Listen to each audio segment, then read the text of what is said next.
Assalamualaikum warahmatullahi wabarakatuh. Perkenalkan saya Nursa Fitri. Yang saya akan bahas yaitu produksi dan produktivitas. Pertama, pengertian dasar. 1. Produksi adalah proses pencipta barang dan jasa. 2. Operasi adalah suatu kegiatan yang mengolah faktor-faktor produksi untuk menciptakan produk atau barang dan jasa agar nilai tambah melalui proses transformasi.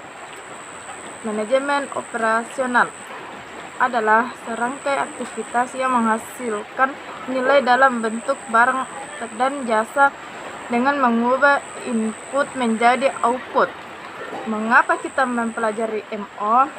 Karena MO adalah suatu dari 3 fungsi utama dari setiap organisasi.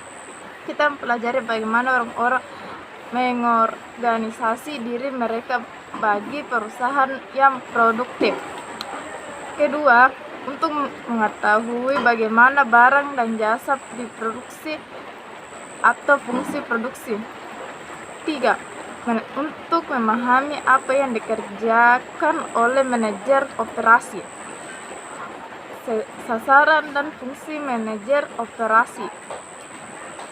Manajemen operasi sasaran adalah mewujudkan efisien biaya dalam proses produksi baik barang maupun jasa.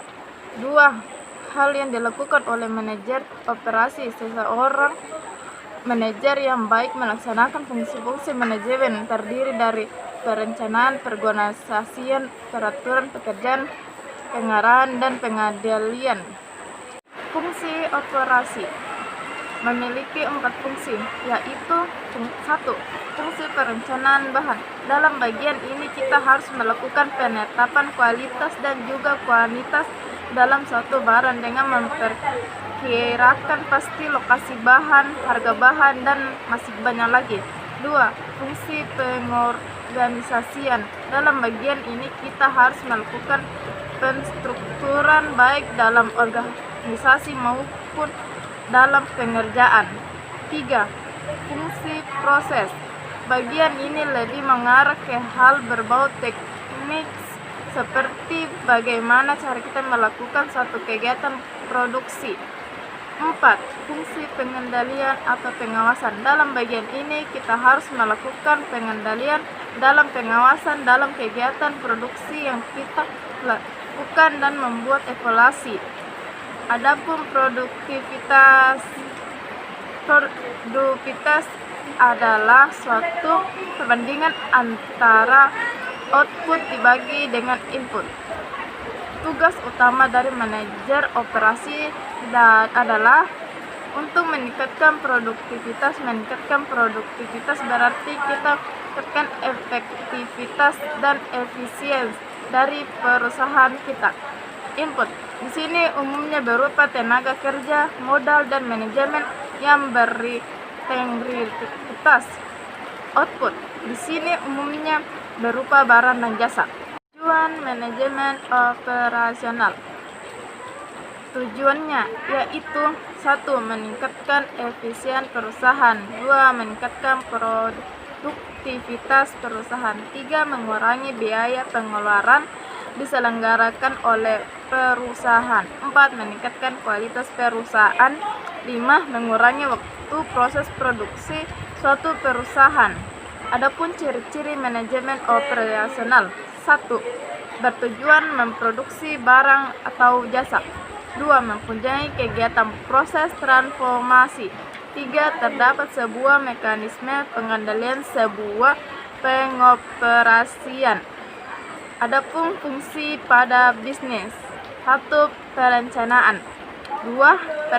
Fungsi pada bisnis. 1. Perencanaan. 2. Pengorganisasian. 3. Menelaah. 4. Pengawasan. Ruang lingkup manajemen operasional. Ada beberapa aspek yang saling terkait dalam ruang lingkup manajemen operasional, diantaranya 1. Aspek perencanaan sistem produksi. 2. Aspek pengendalian produksi. 3. Aspek sistem informasi produksi. 4. Aspek lingkungan. Peran manajemen operasional. Dalam hal ini, organisasi dan produktivitas menjadi hal yang paling dibutuhkan ketika menjadi seorang manajer operasional. Ia harus bisa berada di posisi yang sangat fleksibel. Manajer operasional memiliki tugas pokok, yaitu 1. Membuat perencanaan kuantitas dan kualitas bahan baku dalam proses. 2. Merencanakan letak layout pabrik. 3. Membuat strategi produk yang berkualitas sehingga bisa bersaing dengan kompetitor. Jenis keputusan dalam manajemen operasional. 1. Proses. 2. Kapasitas. 3. Persediaan. 4. Tenaga. 5. Kualitas. Kesimpulannya, yaitu manajemen operasional adalah merupakan proses pengambilan keputusan tentang menggunakan sumber daya dari kegiatan produksi dalam rangka menghasilkan barang atau jasa sehingga mencapai sasaran, yaitu tepat waktu, tepat jumlah, tepat mutu, dengan alokasi biaya yang efisien dan efektif. Sekian dan terima kasih. Wassalamualaikum warahmatullahi wabarakatuh.